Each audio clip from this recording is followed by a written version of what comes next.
Hello, my friends. I'm Lisa Riahi and I'm Tori Mia. Today I talk about printing books and newspaper. But you know how to print newspaper and books in the past? It's not easy to do that. If you want to know, let's go with me to the old printing office.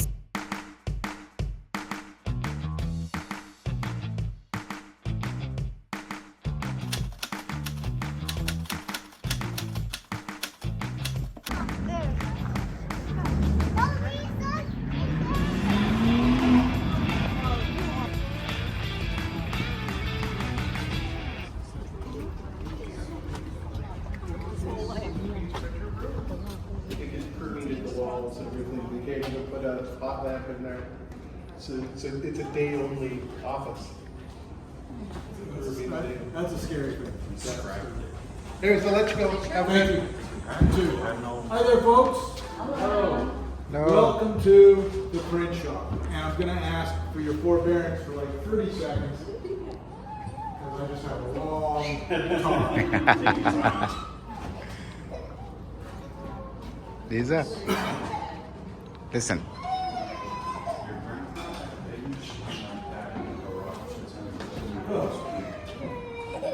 So, welcome to the printing office. This is where we provide information to people.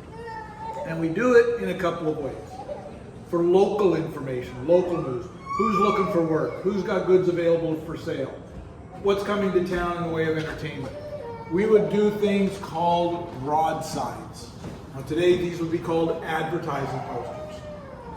Okay? For national and international news, we would do a newspaper. Very simple newspaper. News on one side, advertisements on the back. And it's only going to come out once a week because we do a process called typesetting. And what that means is every single letter on this page has to be gathered one by one by one.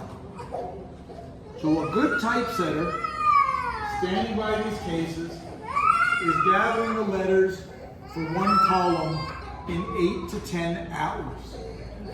So this is 5 days of work for one individual to prepare. As a column is coming together, this is what it looks like. I'm going to start at one end of the countertop here and walk my way down so that you don't all have to move to see it. But this is what one column of the newspaper looks like as it's being prepared.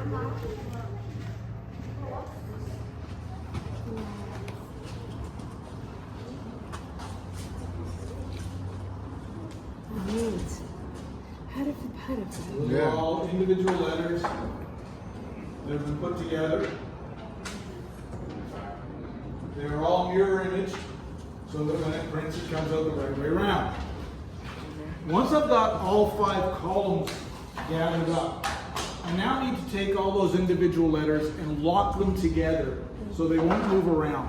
I basically want to turn those thousands of individual letters into one big stand.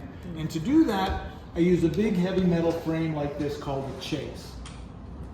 Big cast iron frame, and I use these wedges called coins. And what I'm doing is I'm pressure fitting all the letters down into one corner. So now these things will not move around. If I loosen these up, this will fall apart and I can reuse these letters in another poster. And that's the concept of movable type. This is now my printing form. This is what goes on my press. The press that we had back then, this was the workhorse machine in printing offices across North America in the 1800s. This is called the Washington Flatbed Press. This particular machine was manufactured sometime around 1830, so it's about 190 years old. So this is a bed of the press where I will put my newspaper or my poster, whatever it is I'm printing. What I have on here right now is an engraving or a picture, but once it's on the bed of the press, the process going forward is exactly the same regardless of what I'm printing. What I need is ink and paper. My ink is over on this inking stone here, and I'm going to gather some up using this roller, make sure it's nice and smooth, and then I'm going to roll that ink on here making sure I make a nice even layer. I'm going to gather up a sheet of paper. I'm going to lay it down nice and straight as I can get it. Close this lid called a tin lid. Purpose of this is twofold. It holds the paper in place and it provides some cushioning for my type, because I'm now going to exert about 200 to 250 pounds of pressure with this big metal plate called a platen, pressing down to press the paper into the ink. The ink being adhesive will stick to the paper. And that's why this is called a printing press. Open it back up. If I've done my job correctly, I have my impression. Nice. Now, if I've got this nicely inked so it's nice and legible, centered on the page, top to bottom, left to right, it is said that I have made a good impression. That's where the phrase comes from. Now the ink on this is extremely sticky. The downside of the sticky ink is drying time. This is still going to take between 18 and 24 hours to dry. So on newspaper day, I would have ropes strung throughout here, hanging my newspapers to dry overnight. And that's the basic process. If anybody has any questions, I would be happy to try and answer them, or make stuff up to make you laugh, or just to make you think I'm really smart. Their father was a printer. Today they would have been doing offset printing and things like that. This typesetting and letterpress. Real old school. Real old school. So the biggest improvement between Gutenberg's press and this was this lever system and making the thing out of cast iron. Other than that, basically Gutenberg. The next big improvement didn't come till the late 1890s when they came up with what was called the linotype machine. So before that, it was individual letter by letter. The linotype machine actually combined a typewriter with a molding machine that would actually mold the entire line and pour the lead for one line of type, hence the name linotype. And that sped the production process up by 7 or 8-fold. Because typesetting of a column of the newspaper, instead of taking 8 to 10 hours, was now taking half an hour to an hour. Most. Okay.